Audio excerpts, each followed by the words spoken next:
नमस्कार भक्तों, संस्कार भक्ति चैनल में आपका स्वागत है। तो आज के इस वीडियो में हम सुनाने वाले हैं आपको श्रावण मास महात्म्य का अध्याय 8। तो चलिए शुरू करते हैं। शिव बोले, हे सनत कुमार, अब मैं तुम्हें बुध तथा बृहस्पतिवार व्रत के संदर्भ में बतलाता हूँ। इस व्रत को नियम भक्ति और श्रद्धा से पूरा करने पर सर्वोत्तम सिद्धि मिलती है। स्वयं ब्रह्मा जी ने चंद्रमा को ब्राह्मणों के सिंहासन पर आसीन किया था। किसी समय चंद्रमा ने बृहस्पति की पत्नी तारा के रूप में लावण्य पर आसक्त हो काम के वशीभूत हो गए। चंद्र ने अपने बल से गुरु पत्नी का भोग किया। कालांतर में तारा ने एक पुत्र को जन्म दिया। उसका नाम बुध था। वह बलशाली, ओजस्वी और सुंदर था। बृहस्पति ने जब अपनी भार्या को चंद्रमा के पास देखा, उन्होंने उससे अपने लौटाने को कहा, परंतु चंद्रमा ने तारा को वापस नहीं किया। इस पर बृहस्पति ने इंद्र सभा में जाकर सब कुछ इंद्रदेव को बतला दिया। इंद्र ने चंद्रमा से कहा, हे चंद्रदेव, तुम्हें गुरु पत्नी वापस कर देनी चाहिए। परस्त्री से रमण करना महापाप है, अतः तुम गुरु पत्नी लौटा दो। इस पर चंद्रमा बोला, हे देवराज, आपकी आज्ञा के अनुसार मैं गुरु पत्नी तो वापस कर दूंगा, परंतु मैं अपना पुत्र कभी नहीं दूंगा, क्योंकि यह मेरे संयोग से उत्पन्न हुआ है। देवताओं ने विचार किया कि यह पुत्र किसका है, यह तो गुरु पत्नी तारा ही बदला सकती है। अतः इंद्र ने तारा से पूछा, हे शुभांगी, यह तुम ही बतला सकती हो, यह पुत्र बृहस्पति देव का है अथवा चंद्रदेव का, तुम ठीक ठीक हमसे कहो। तब देवराज का अभिनंदन कर तारा ने कहा, हे देवराज, आप इस बच्चे को बृहस्पति अथवा चंद्रमा किसी को भी दे दें, क्योंकि यह चंद्रमा का औरज और बृहस्पति का छेदक पुत्र है। इस पर देवराज ने उस बालक को चंद्रमा को दे दिया। उन्होंने उन दोनों से कहा, हे चंद्र एवं बृहस्पति, तुम दोनों का यह पुत्र बुध पृथ्वी पर ग्रह बनेगा।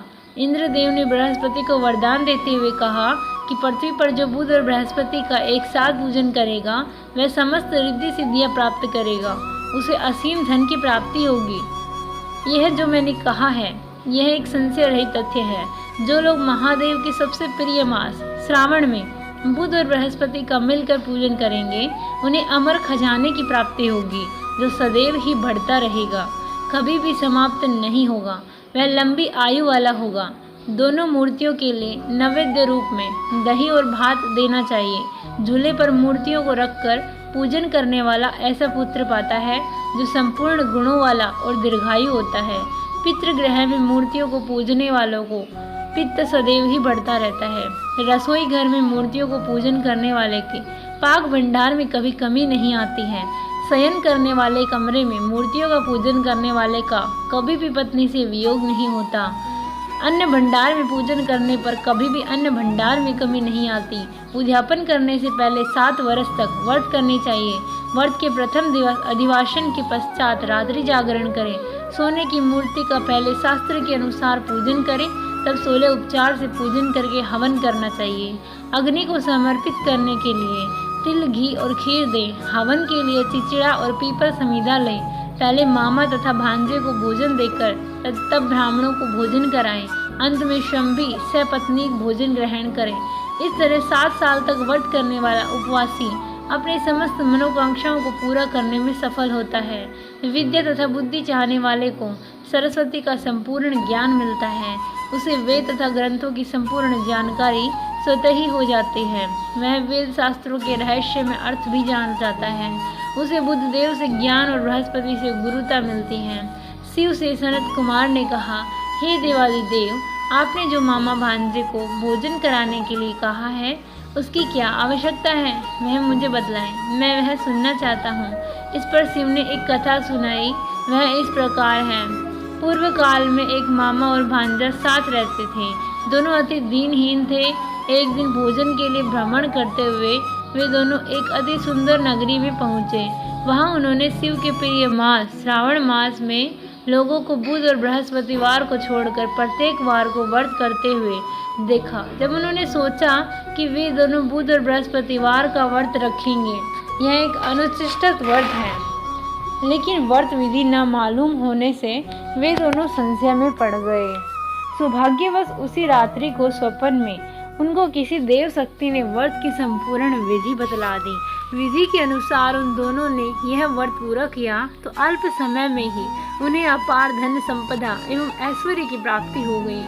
तो वे अब कुबेर के ही समान धनवान हो गए। उन्होंने 7 वर्ष तक यह व्रत किया तो पुत्र पौत्रादि के स्वामी बन गए। तब बुध और बृहस्पति ने मामा भांजे को दर्शन देकर कृतार्थ किया और वरदान दिया।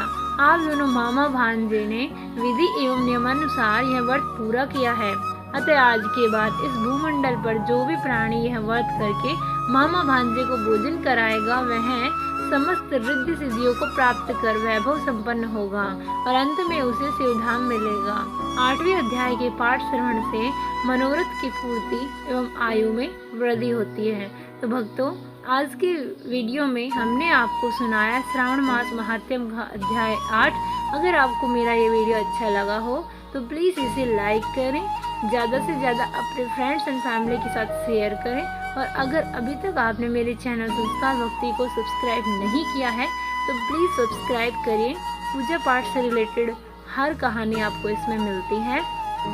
तो मिलती हूँ फिर से एक नई वीडियो के साथ। तब तक के लिए राधे राधे, जय श्री कृष्णा।